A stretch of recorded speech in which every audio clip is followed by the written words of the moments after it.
Oh, really? So you're in Nigeria right now. Absolutely.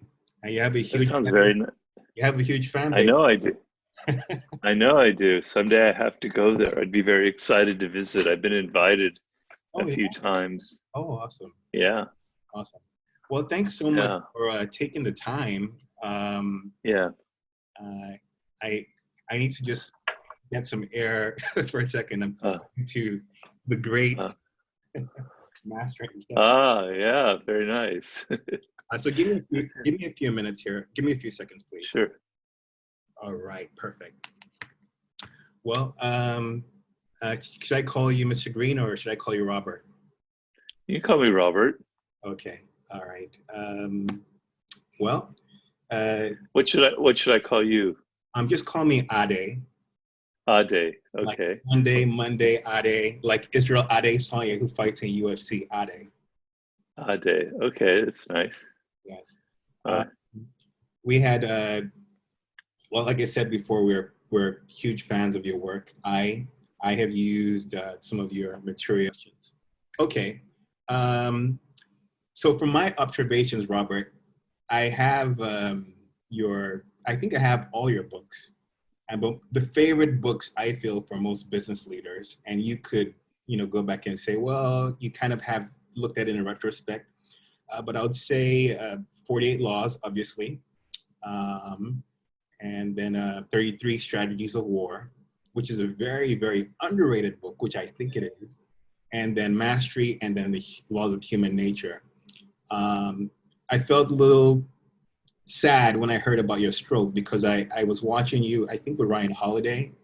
You were standing and the conversation was just flowing. I was like, yes, the master is back. And then you had the stroke. So I'm glad to see you're recovering, and all the audience yeah. who watch this who would be, happy to see that, there's still a voice out there who's writing these manuals. So the first Yeah. thing I want to ask is, I can go with the normal format of questions, or I can just, just freestyle it and say that what I've observed is that your recent book, The Laws of Human Nature, is a little bit, it's a little different from the previous books. Like when you look at 48 Laws of Power, you're like, wow, there's just like Toleran, there's like all these characters inside it. Then when you go to the 33 Strategies of War, you drill down and it's just really intense. And then when you get to the Laws of Human Nature, it's like, kumbaya, love, the whole integrative being. So my question to you is that, did this happen organically, or it was just part of a plan towards retirement, or just where you are today? Please go ahead. Well, the 48 Laws of Power was a very important book for me, and a lot of it was in a particular moment in history. I think that book is timeless, and people will be reading it 500 years from now if we're still around, that the human race hasn't destroyed itself. Um, but it came out of a particular moment in history, and a particular moment for me, the late 90s, where things were kind of shifting into a more sort of entrepreneurial mindset. Kind of the tech world was exploding, things were changing. And I personally had come out of working in Hollywood, which I didn't like, and I found to be a very Machiavellian environment. And so that book was really much struck a chord in the public, but it came from somewhere deep within. I wasn't being ironic when I wrote it. These are things that I really believe in, that everybody wants power and that we humans can be very manipulative. But that's not my full picture of life. That's not the full picture of my philosophy. And since I wrote the 48 Laws of Power, I've had obviously a lot of feedback from readers. I've been doing consulting work with people who are quite powerful in different fields. And I had this sense that what was really going on in the zeitgeist, what was really happening in the world, is that people are losing a sense of the social. They don't know anymore, as much as they did in the past, how to interact with people. It's kind of like a very sensitive radar that we humans are built with, like little antennae that are invisible. And we understand people and what their thoughts are and we can attune ourselves to their emotions, to their moods, and think inside their world. It's a power that we have that raises us above all the other animals. We like to laud ourselves for our rationality, but in fact, that ability to get inside the minds of other things or other people is really the source of all of our mental cognitive powers. And I believe, and it's been demonstrated scientifically, that those powers are degrading in the modern world. A lot of it comes from technology and social media, where people are interacting less and less with others. So, what really prompted me to write the book was I had a great fear that people are losing that sense of what it means to be truly human, of the social, of what other people's worlds are like. Instead of everyone seems so self-absorbed and wrapped in their own world and yelling at everybody else. And it's dangerous. It's a very dangerous mindset. And also, I've observed a lot of people who are having problems in the work world who come to me with their problems. And most of the time, the problems revolve around not understanding basic things about human psychology. Like, how do you persuade another person to be interested in funding your idea? A problem that every single one of us on this planet has to deal with at some point. How do we interest someone in our ideas, right? And every time I talk to people, they were violating all the most basic principles, right? They were imposing their own ideas. They were imposing their own self-interest. They were looking at the world through their eyes and not through the eyes of the other person. So I was very highly motivated to write a book that would truly help people understand the basics of human psychology, and not just help you understand other people, but help you understand yourself. Because another problem is people are not very self-aware in this world today. Anyway, I could go on, but that's basically my answer to that. Okay, awesome. Technology has increased just as innovation has. We have new smartphones, which helps us do things efficiently, but it's made us a lot more dumb. Kind of. I'm saying this in the nicest way. As you said, like technology has decreased our powers of, like, I guess, empathy or just like observing the other person. But to play an advocate, right? And just say that, okay, I see what you're saying, Robert, but we live in a capitalistic, Freudian society where it's like, yeah, if you don't conform to, the flow, you kind of get left behind. And if you really wanted to be that force, like you wrote in Mastery, where it's like, okay, you know what, self-reliance. You almost have to have a whole bunch of things, like you have to have your own ecosystem.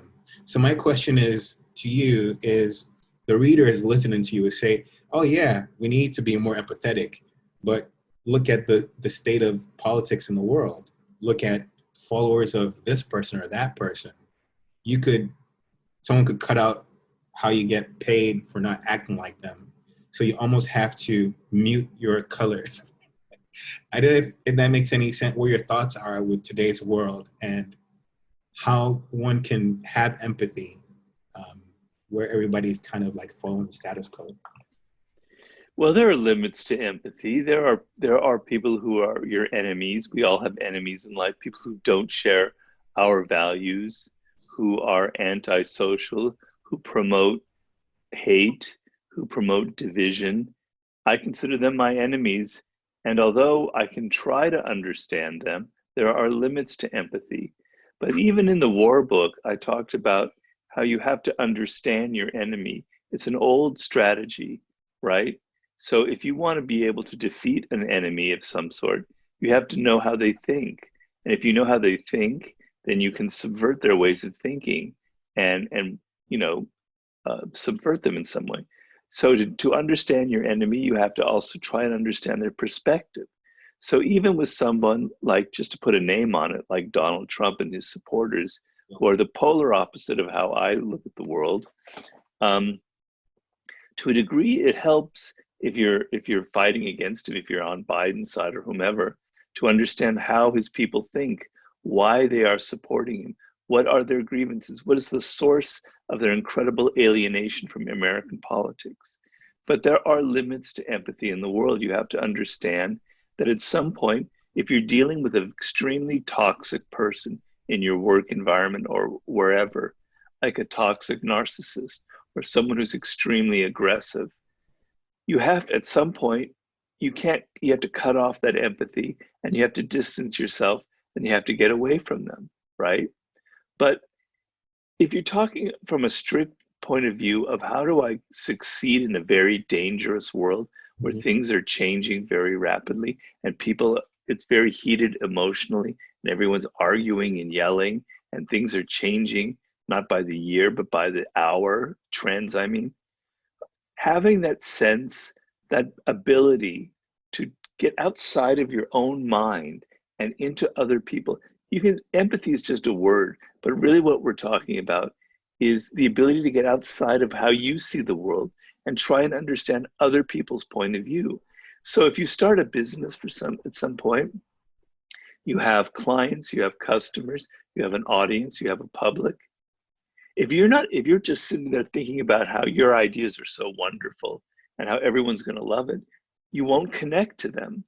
But if you're able to get outside of your closed little world that you live in and think inside other people and understand your audience and understand how they felt, or your customers, how they felt 6 months ago isn't how they're feeling now. You know, that is power. That is one of the 48 laws of power. If you don't act like that in this world, you're in desperate trouble, right? Because things are changing so fast. If you're not attuning yourself to people and how things are changing and not able, I know from a lot of leaders and people I've dealt with Mhm. that as you get more and more powerful, you tend to become more and more self-absorbed, Yes. right? You lose you lose connection to the people on the streets, to the people who are buying your music or buying your books or buying your products. And so it's very dangerous. So that ability to put yourself in the mindset of other people is to me the ultimate power you can have in the world. And it's in your own interest. It's not just for love or touchy-feely or new age philosophy. It's actually your survival in this world depends on your ability to understand other people in the deepest way possible. And things to think about. Uh, you have groupthink, you have uh, shared values, people who upgrade in their value systems, and like you just mentioned, a key point. What puts you ahead or flexible or fluid is being able to adapt to someone's changes from 6 months before to now. Uh, Yeah. I think that's great. I still do have some counter arguments to that, but um, as you say, never outshine the master. It's your show. Well, go ahead. Well, go ahead. Give me your counter arguments. Well, I always say that, like for a place, like a society like Nigeria, Nigeria, probably in all the Ivy League schools in the world. Um, but when you come back or you repatriate back, you're part of the brain gain. You schooled in like schools all over. But when you come back here, there's a culture. There's a culture which is like a force, right? Like you go to Rome, you think like the Romans. So how do you um, the unique value you're bringing to a situation, a relationship, a partnership, or um, a venture, you can't really shine and show your unique talents without conforming to the majority. So what I'm trying to ask is, my argument is that, okay, you go into Iowa, or you go into Redondo Beach, or you go somewhere, and they're not interested in whatever you have to do. You just conform, and then you live to fight another day. But after a while, you're conforming, and then you almost forget who you are, and then you then become like you know like everybody else. Well, My question is that. that's Go ahead. yeah. Well, that's not a counter argument. I mean, things are nuanced. It's never just A or B. So It's not the fact that you just simply become like other people, you know. I wrote in Mastery about finding your life's task and being unique and bringing out your own power. I have a law in the laws of human nature about having a purpose and mining that unique spirit that you have and not being like other people. I wrote a chapter on conformity and the dangers of conformity. Okay. But we humans can do two things at the same time. So if you're a business person or an artist, you have to bring your own individual spirit in there. You have to be not be afraid to be different. You have to not be afraid of being strange to other people, of having different ideas and new ideas that you're infiltrating into society. Okay. But at the same time, you have to be sensitive to other people, to what they're thinking, to what they're doing. And if you're not, you're going to have a life full of misery, right? Because you're constantly going to be blindsided by people's political maneuvers. You're going to hire people who will betray you. You're going to get into a relationship with someone who's going to make your life miserable and drag you down into all these emotional dramas. You, Ade, are capable of doing two things at the same time. I know you are. You can at the same time think of what makes you different and unique and bring it out in your business or in your art or whatever it is. And you can have deep empathy and understand the people you are trying to connect. Because even if you are unique and you have a unique spirit and you mine that, we're a social animal. You can't just throw what your ideas out in the world. They have to connect to people. People have to like it. They have to be interested in it. And so you can both be thinking about what makes you different and using that at the same time trying to understand and how to appeal to your audience. And the thing I like to do, I think is the most power, if we're talking about power in this world, is let's say that the times are kind of like a wave in the ocean, like that, right? And you can be riding that wave as it goes and then letting it take you far, right? As far as how times are changing. Real power is in being a little bit ahead of that wave, like understanding where people are going to be in 6 months or a year from now, and how you, as a very different, unique person with your own perspective in life, can fit into that and can hit that chord that will resonate with people. And they'll go, wow, that's a new trend. You're starting a new trend because you're both aware of how things are changing and you're aware of how you, as a unique person, can meet that moment and really exploit it for something fantastic. So I know it's not a contradiction, the fact that you have to try and be yourself as well as understand people around you. And the classic example is of artists. Yes. A true artist, someone who's successful, is unique, right? I mean, you could say the same thing about business people, but even more so with artists. You know, there's only one Beyonce or whomever you want to look at. And, you know, they get this very, you know, this persona that's very different and very exciting because they're not afraid to be different, you know. But at the same time, if Beyonce or whomever or Jay-Z is not aware of the audience and how they're going to respond to their music, if they're not aware of what their business partner or lawyer or the people on their team are doing in their interest, they're going to lose all of their money. If you're even if you're an artist, and I know artists who've suffered tremendously because they're terrible at understanding the psychology of other people. So even when you're trying to be as different as you can in music or wherever, if you're not able to understand the people around you and their possible manipulative or aggressive tendencies, you're in for a world of hurt, a world of trouble. So it's like a dance. You've got to dance in between the two things, not afraid to be different, but also very attuned to other people around you. Okay, cool. I like that answer. Um, in America's present culture and realities, which one of your books would you recommend to a creative or someone stumbling across your work for the first time? Someone who's like in a creative business, is that what you're saying? It could be a person or a creative who just like they're in that they've tried everything else, and then they stumble across Robert Greene. Out of all your, Well, which one would you recommend they read? well, it depends on your circumstances. So if you're dealing with a very political atmosphere where there's a lot of sharks around you, and you're not really sure of who you are and where you fit in, and you're worried that people might be doing things, right? And it's kind of a power game going on, and it's a little above your head. Obviously, the 48 laws of power. If you're 22, 23 years old, and you're just starting out in life, or a little in your 20s, let's say, and you don't know really what you want to do in life, you have ambitions and goals and things and skills, but you're not sure quite what to do, and but you want to have like success and even be famous. I would say mastery, because that will help direct your energy and help you show how you can become a master in your field.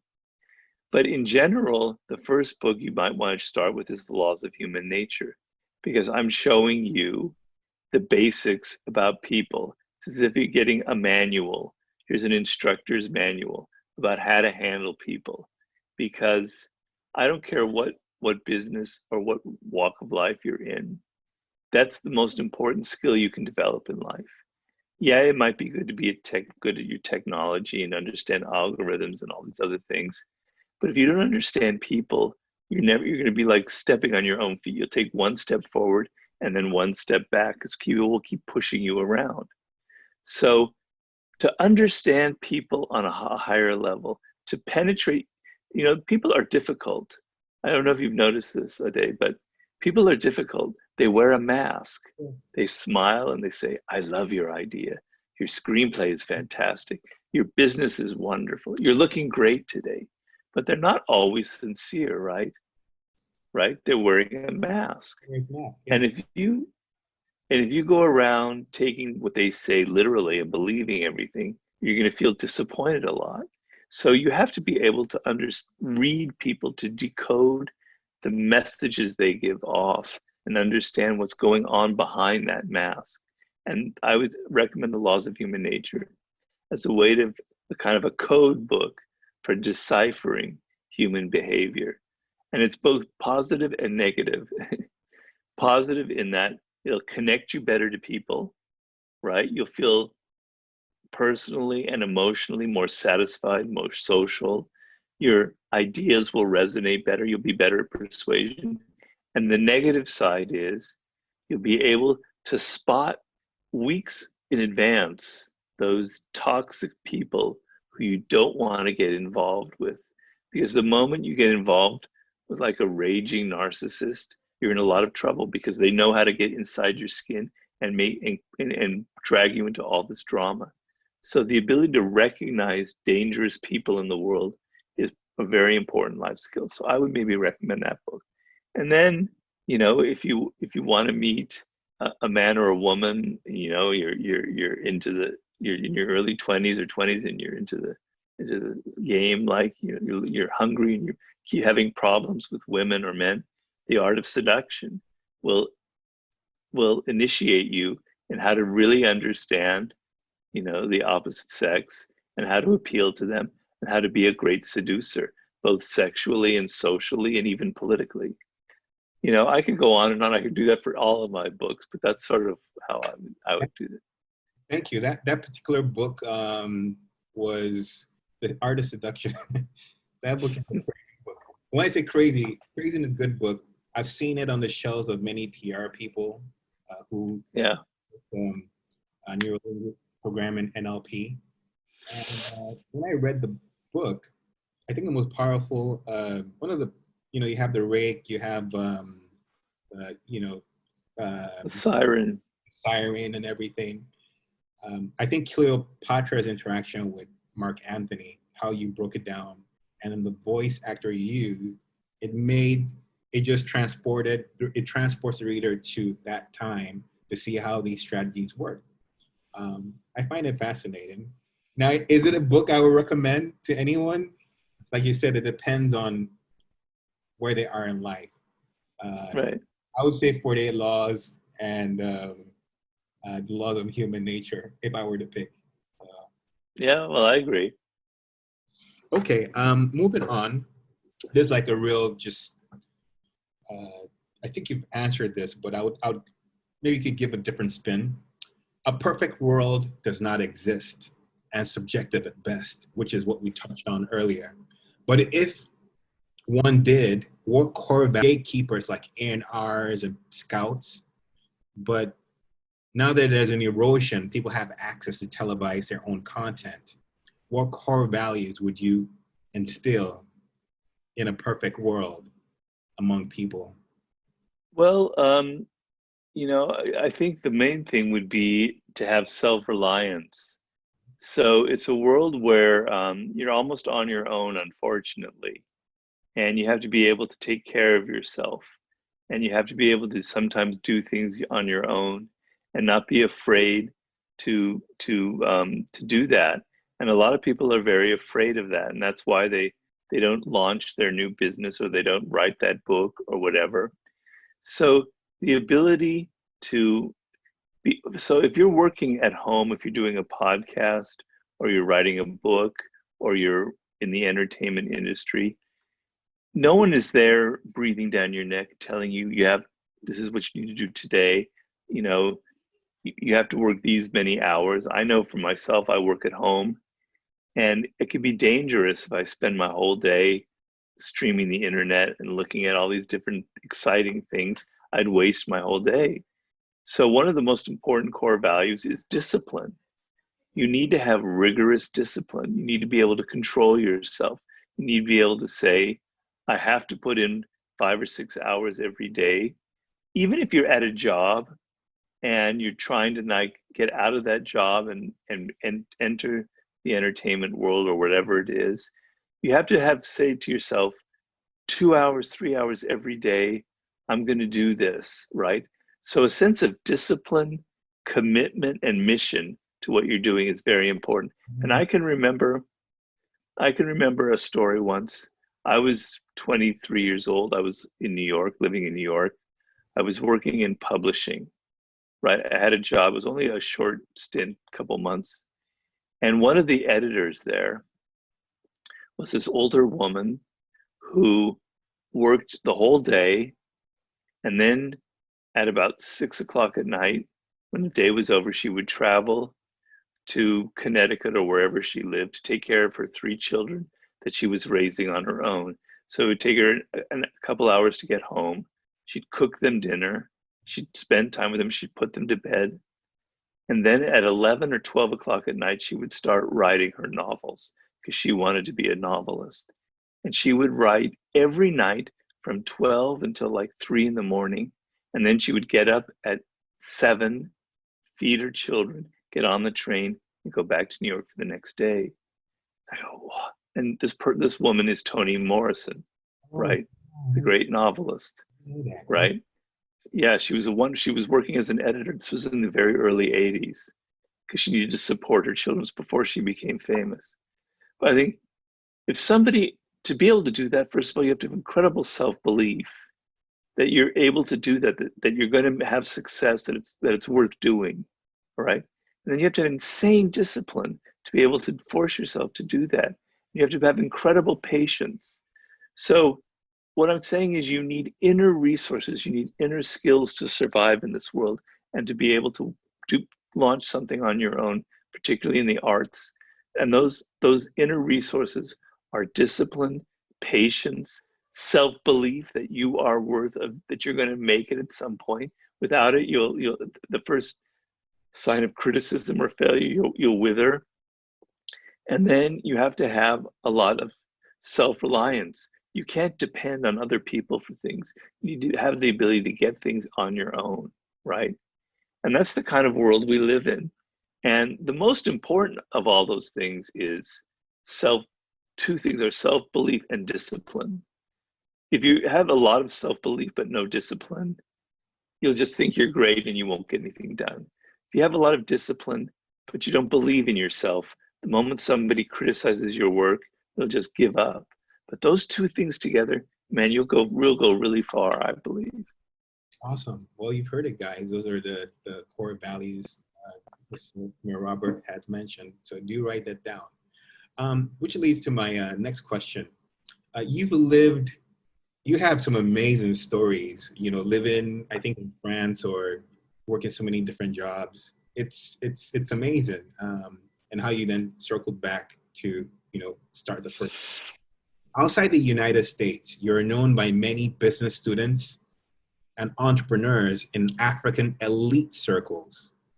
Is there a possibility of speaking at one of the universities out on the continent in the future? In Africa, Yeah. I would love to. I would love to. My problem is right now, because of my stroke, I am, I'm recovering, but I still walk with a cane. I'm still a little bit limited in what I can do. I did earlier this year, I did travel to the Ukraine, to Kiev to give a talk, and then to Paris. And I spent several weeks in Paris doing a book tour for the laws of human nature. And that sort of showed me that I can do it. So I would love to come to Africa. I've never been. It's a dream of mine. I would love to go to Nigeria. That'll probably be my first stop, in certain countries in West Africa. And then I have friends in South Africa. One Awesome. of my oldest girlfriends from when I was in my early 30s, she's from South Africa. So I have friends there I would love to visit. Yeah, I would, just have somebody invite me and I'll do it. Awesome. Awesome. Well, we'll give you time to adjust. I know that, like I mentioned earlier, the stroke was, it, it was a shock. I mean, someone who does koans and I guess meditates, there's little you know when you start to get older or what triggers those kind of things. So switching gears a little bit, living outside the U.S., seeing so many power games in Hollywood, how was it like to go to 50 Cent's old neighborhood in Queens? Did that freak you out? Or you Oh. okay, you know, this is prime time? Well, I'll tell you, I lived in New York in the early 80s when I was working in journalism. And I had a girlfriend at the time, and we were living in Park Slope in Brooklyn, and then we moved to Fort Greene, right off the park. And we were practically the only white people in the neighborhood, right? And I love Fort Greene. It was wonderful. But like 1 block from our apartment was Myrtle Avenue. And Myrtle Avenue was very dangerous at the time. It was bordering on Bedford-Stuyvesant, etc. It wasn't, you weren't supposed to go there. Anyway, I was there in that Fort Greene when hip hop was just taking off. I mean, literally in New York, it was just starting. I mean, it was starting before with Grandmaster Flash, but things were really brewing with like Run DMC. And I remember getting my first Run DMC cassette because it was cassettes back then. And I loved it. I was so excited, right? I was playing it on the streets all the time. So it wasn't like going to Southside Queens was a total shock because I had lived in a neighborhood like that. Of course, I never lived in Southside Queens, and it was another order of strangeness for me as a white middle class Jewish kid from Los Angeles, to be honest with you. But it was a wonderful experience because I met all of his boyhood friends who he knew on the streets who had hustled with him. And they were really friendly and they opened up their world to me. And I walked the streets that he had walked because I wanted to get a feel. And I went to the building where he had grown, the house where he'd grown up, and the little housing projects that he kind of frequented, all the things that he mentioned in his first book, From Pieces to Weight. I got to see all of that. I really like that because I'm someone who enjoys getting out of my own world and seeing how other people live and getting inside their world. And so to write a book with 50, I had to understand him, understand where he came from, understand his mindset. So I didn't, obviously, I don't really know what it was like to be 9 years old and to be an orphan, to be living with your grandparents because your mother's dead, and to be dealing drugs on the streets. I could never know that. But as a writer, I can try and get inside that and think like how he had to think because I have a tremendous empathy and I'm able to think into other worlds. But seeing the actual streets and walking with his friends and sitting on the steps of his house, it gave me the flavor for it, and I was wonder that was one of the most my favorite parts, because later I traveled with him to Vegas for the MTV Music Awards, and doing all these kind of glitzy things. That was fun, but really getting to see where he came from, that was one of the most exciting parts of that project. Awesome, awesome. Yeah, that book. If you permit me, that book kind of it helped me elevate my game. Or I was reading that book with 7 Habits of Highly Effective People, and it literally just cracked open a dimension in me, and I was just like, wow, that you're not easily manipulated. I mean, you talk about evanescence, you talk about self-reliance, and you talk about like some of the things you mentioned earlier about just going full throttle. So thanks for writing that book, and I do hope you can work with him again and come up with like a part 2. Well, I was just talking to him on the phone last week, excuse me, and I'm having my tea if you don't mind. And we're looking into trying to make the 50th Law into like a television show. Wow. So, because you're talking about the book, The 50th Law. So I'm having a phone call with a man who would be producing it, the writer, in the next day or two. I'm not really sure how it would work, but it would be great. It would really help sell the book, etc.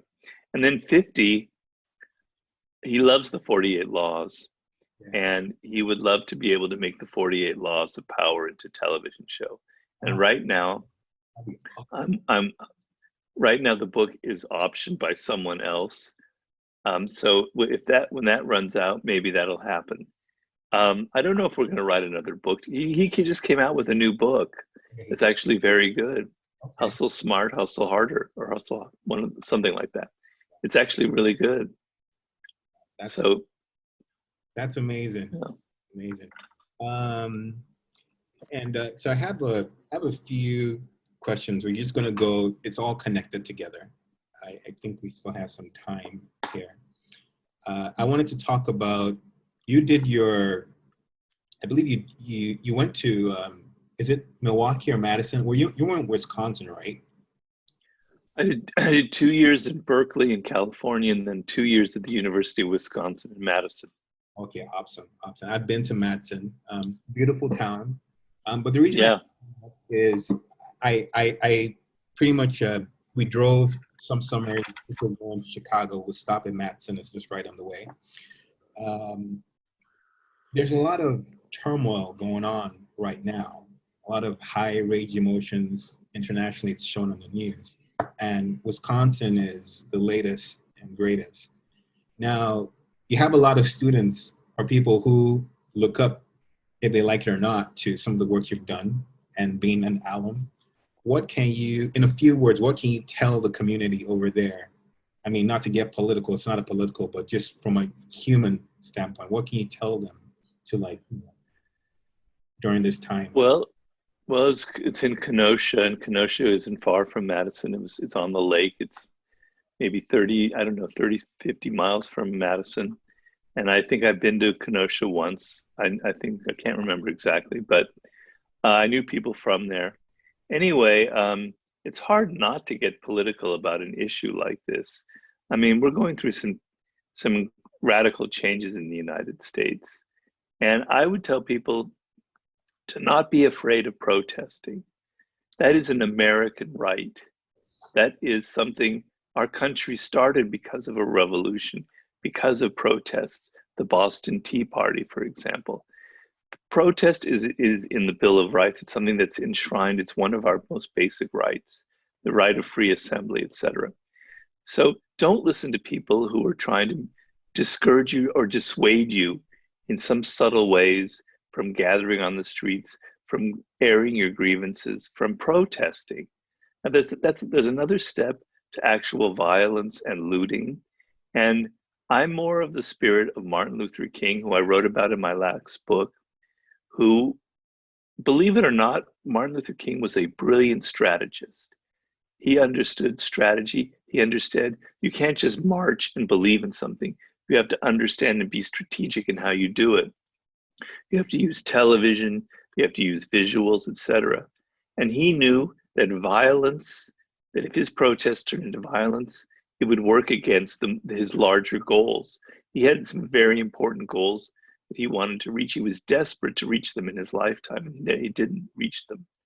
But he knew that violence would turn against him, would would subvert, would really be an impediment to the kind of progress that he wanted. So, protest as loudly as you can, take to the streets, make yourself visible, show the world that you're angry about what's going on, because what happened in Kenosha is sickening. And America needs to wake up to its own history. So don't be ashamed to go out there and yell as loud as possible and tell people, a lot of the racism that still goes on, and how police departments are often sort of the source of a lot of it. Just be as vocal and visible as possible, but step back from the violence and looting, because it's going to work against you. It's also wrong because you're harming other people's property, and people who are in those neighborhoods are often poor people who have their own stores or whatever, and they're going to suffer as well. So have some empathy for them. So be visible, be in the streets and protest, and don't let up, because if you let up, it's only going to play into the hands of other people. Keep at this all the way to November, and I chose November for a reason. And the date and don't be, to November 3rd, and don't be afraid to keep protesting all the way till then, but just keep it peaceful. That's all I have to say. Awesome. You mentioned Dr. King. That's from a different era. Values would you make a staple in the entertainment community among agents, staff, now collective accomplishments? If you could work alongside any international figure, brand, or enterprise, who would it be and why? You mean who's alive now? Yeah, we'll talk about I think I have an idea of the past, but alive now. Usually most of the features we have, people say Oprah, people say Elon Musk, people mention a few keywords. But for you, you've dealt with, you've seen some things that the mass populace haven't seen. So who would you work with that's alive today? Well, unfortunately, the person I would like to have worked with the most died about 6 months ago, and that's Kobe Bryant. As a huge Laker fan, growing up in Los Angeles, and I'm so old today that I can go back to the Lakers in the 1960s with Wilt Chamberlain and Jerry West. Wow. So I bleed purple and gold. I went to my first Laker game when I was 5 years old, in like the mid 60s. And Kobe, I just love Kobe. I love his work ethic. I love his insane skills, his discipline, his whole mindset. He was like a god to me. And I would have loved to have worked with him on some project, to a book or something, but that's not going to happen. So it'd probably be an athlete, because I love sports and I really admire athletes. Who would I choose in the world today? I'm not sure. I mean, obviously LeBron would be a subject, because he's a Laker and he's an amazing player. He's an amazing person as well. There are a few other players. Basketball happens to be my favorite sport, but that's probably whom I would choose. And the reason I choose an athlete is they're extremely disciplined, right? They have incredible work ethic. They deal with a lot of pressure. I've consulted with several NBA players, and it's not just being an athlete, it's not just being on the court, it's dealing with all the crap that owners and fans, etc., throw at you, and all the criticism. And people can have a very thin skin, they can be hurt by it a lot. So if you're an athlete who reaches a level of success, you've had to deal with so much criticism, so many political games being played. I'm not going to tell you names, but I've heard some horrific stories of what players have had to go through. And then also, you're getting older and your career is winding down, and how do you do that gracefully, and how do you go on to the next level?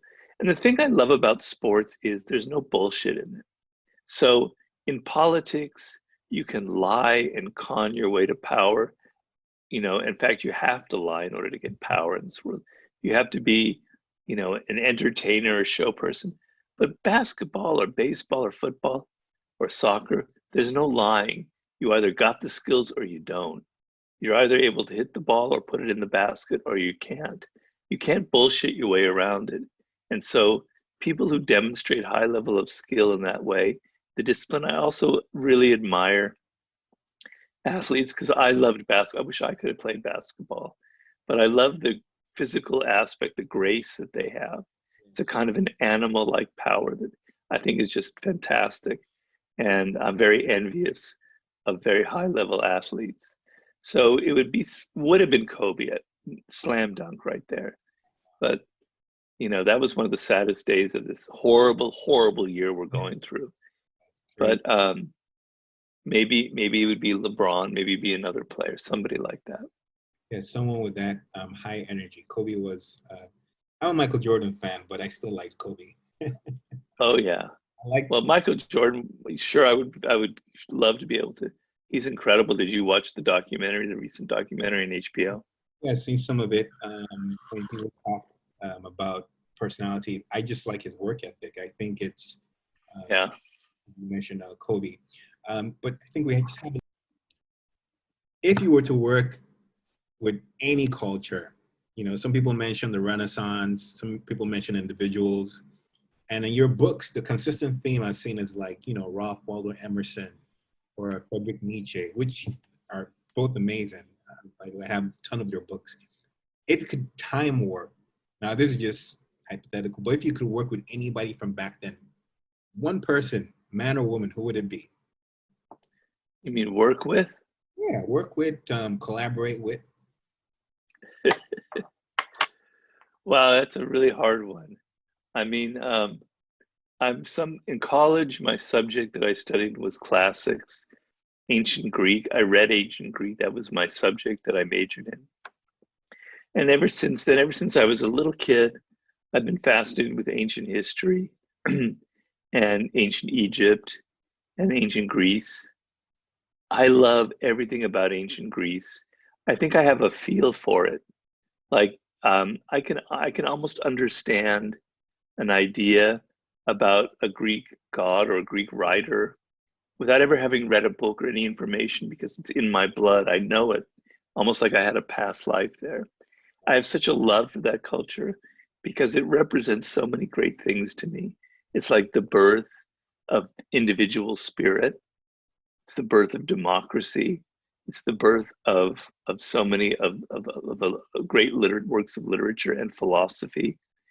So to be in that world in beautiful Greece with that incredible architecture and people all dressed in their white togas or gowns that they're wearing and their sandals and sitting on the steps of the academy and talking to Socrates and Plato, and then one of the great poets passes by or the great writer Thucydides is there. God, that would be the most awesome thing in the world to do.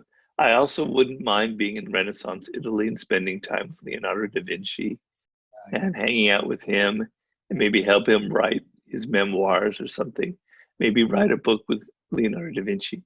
That wouldn't be too shabby either. I mean, I could go on and on, but those would be the sort of my two first choices. Okay, awesome. Thanks for that. I don't know if you've been ever asked that question before. Not really, no. I tend to ask questions that are just, people may say outlandish, but with the body of work that you have, you just have to wonder. Like, I have notes from How to Win the Senate. Like, I'd follow you and you put different books, and I'm just like, who would he work with? Is he just using this for material? But if he could, Well, also don't leave out Machiavelli himself. Yeah. I would have loved to spend time with Niccolo in Florence. So after he was thrown out of Florence for perhaps by the Medicis and he lived on a farm, and that's when he wrote the book The Prince to get himself back in the favor of the Medicis. I would like to have been there on that farm that he lived on for several years, writing The Prince and then several other books that he wrote there. That would have been fun, and I maybe I would have been his student because he's the master of the subject. I Yeah, think that would be one of my top choices, Machiavelli. yeah, On your way to the top and you're starting out, you have to be able to schmooze, to be able to suck up to people as well to get your position of power, right? And not be afraid to do that and play that game on your rise to the top, right? And to understand how to get how to win people to your side and how to make them an ally. And slowly you rise up and you rise up and you rise up. And then you reach a level of power where you don't need to do that anymore. yeah, You can be yourself. You don't have to be, but on the way to the top, you also learn that some people are going to push you down, that are mean and aggressive and nasty and violent. And so Napoleon suggested that you wear a velvet glove inside an iron fist. yeah, So inside it's velvet, outside it's iron. So people, you're able to be soft and velvety when you need to, but then you're able to slug people with your iron fist when necessary as well. So you have to be able to do both. You have to know how to play offense and defense. You have to know how to be hard and soft. If you're too hard on your way up, you'll piss people off. You'll seem too ambitious. Everyone will hate you and you'll never get very far. If you're too soft, everyone will push you around. They won't respect you, etc. And you'll never get anywhere. But if you can play both, if you know when to be soft and when to be hard, that's the sweet spot of power, right? So I would say in the normal game of life on your way to the top, 80% of the time you need to play the soft game, maybe 85%. You need to be persuasive and soft and gentle and social and all the other things.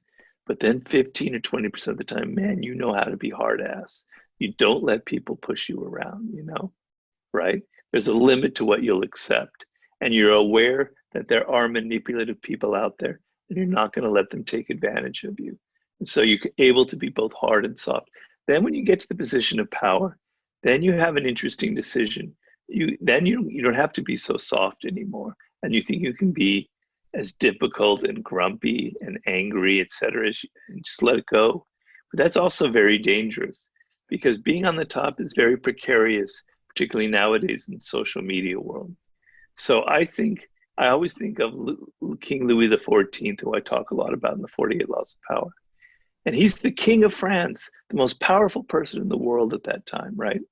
But he made a point of treating everybody in the court, even the cooks and the maids in the Palace of Versailles, as if they were human beings and that he had to charm them because he knew one discontented person in the Palace of Versailles, it would spread like an infection. So even when you get to the top, and I hope all of you listeners out there reach that point, it still pays to be 85% soft and 15% hard. That's sort of how I would put it. awesome. Thank you, Robert. For you to list where people can follow you and your book, how they can see what's forthcoming and where you're speaking and even this talk as well. Where can people find you? Well, I have a website that goes back 15, 16 years. It's the same website. It's called Power, Seduction, and War.com. The and is spelled out. So Power, Seduction, and War.com. There you'll find links to all of my books that you can purchase on Amazon, including 50th Law, Mastery, and Laws of Human Nature. You'll find links to my Twitter, my Instagram, my Facebook pages. There's also an email address that you can write to me. Unfortunately, I'm very busy these days. I love getting fan mail, so please write to me. It's just that my left hand, I can't really type right now. So don't be offended if either I answer something very short or I don't answer at all. It's because I can't type at this moment from my stroke. But that's sort of where I would send people right away. Awesome, awesome.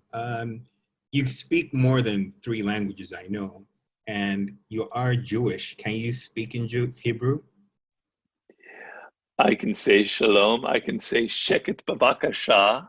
You know what that means? I have a Jewish man, so I know a little bit. The only reason I know that Sheket Bavakasha means shut up, please, because I was a Hebrew school and the teacher was always yelling at us, Sheket Bavakasha. You know, and I remember words, you know, and I know prayers and things, but my Hebrew, it would be very, very weak. I'm sorry to say. I know French, I'm very good in. Okay. Spanish, I'm pretty fluent in. I speak some German fairly well. I speak Italian not so well, but I can pick it up very quickly. Those are the, and I learn languages very quickly because I love languages. I don't know if I could, what's the language of Nigeria? Well, it's there's many different dialects, but there are four national languages. So there's Yoruba, where some of my parents are from, the Yoruba tribe, Right, I know that, yes. which they kind of, Very famous history. yeah, the famous is they, and there's a saying that they did come, the Yorubas came from Sudan and Egypt, and they brought all the deities with them over here. So this place is a very powerful spiritual, or just say place. When you come, you're like, oh wow, Right. different. Then you have Igbo, the Igbo tribe. Then you have the Imperial North, which is a Hausa tribe. They pretty much govern pretty much the whole nation. Then you have some of the smaller regions. But I speak Yoruba when I'm speaking to my mom. Uh, she doesn't. She speaks it. Tell me something in Yoruba. Okay, so Mr. Green, Bawoni, Shawa. Bawuni, Yes, means how are you? Are you doing all right? Baw, Bawuni, Say Ade Bawoni. Ade Bawuni. Yes, there you go. Bawoni, Bawoni. Then I would say Wow. Alafia Mowa, meaning, oh, I'm doing good. Alafia Moa. Yeah, wow, you are actually pretty good. Well, I'll practice if I'm going to Nigeria. I'll bone up on my Yoruba. They would like to get you in 50 out here, but more especially you. I think Okay. legacy. When I started coming back to Lagos, I would see traders, hawkers selling books on the road. And believe it or not, they would have mint copies of 48 Laws of Power. And I always wanted to take a picture and send it, but just like, yeah, I don't know if he wants to be associated with that. But you are famous in this parts, even in Francophone Africa. Yeah. So thanks so much for your time. Is there anything else that you would like to share with our audience on any new works or just anything at all coming? No, I'm working on a new book. It's what I'm calling The Law of the Sublime. Oh, It's basically a book it's a slightly more spiritual book if you want, although I don't like to use that word. But it's a book, you know, I had a near-death experience myself 2 years ago. And it's a book kind of that wants to take you beyond the limits of how we normally think and kind of make you look at the world differently. It's gonna shake up how you look at the world around you, and it's gonna make you appreciate what you have and make you appreciate life on a whole other level. I've just started writing it. I've been doing research for about a year on it, so that's my next project. oh, that's And a. then, Please go ahead. yeah, it'll be out in a couple. I don't like to use the word spiritual, but I was fortunate to go to um, Cairo and meditated inside one of the Great Pyramids, which was Oh wow! it was fascinating. It was by a local Egyptian, not the Arabic Egyptian, the local one, and he said, "Ade, don't worry." I said, "Don't worry. I can't speak what you speak. Guys could kidnap me," but it's like, "Don't worry." So it went like maybe 6 or 7 in the morning, got into the pyramids, and he opened up a hatch. So I went inside one of the smaller ones, and I didn't get the Napoleon experience, but it was. Wow, that sounds awesome. That's kind of like I'll be talking about things like that in the new book. So yeah, Will. So thank you, Robert. I thank you so much. thank you, Ade. Thank you so I much. appreciate it. Thank you so much for coming. The work you're doing. You do have Oh, a huge fan base, and well, don't. hello to everybody in Africa. Yes. Yes. I So, love all of you. I'm very happy for my readership there. Yeah, very proud of the fact that I have success in there. So yeah. yes. Was there anything else you wanted to talk about? I know that you have to. No, no, that's pretty much it. Yeah. So thank you so much, I think Robert. we thank you as well, Ade. I'll forward Have my. a wonderful, yeah, please do send all your information. Okay. Oh, okay. Well, yeah, if I'm in, I go to New York often, so that would be very cool. I'd love to meet up. So send me your information and we'll stay in touch. I will. Thank you, Robert. And then we'll do this again for my next book. Absolutely. Absolutely. Thank you so much, Robert.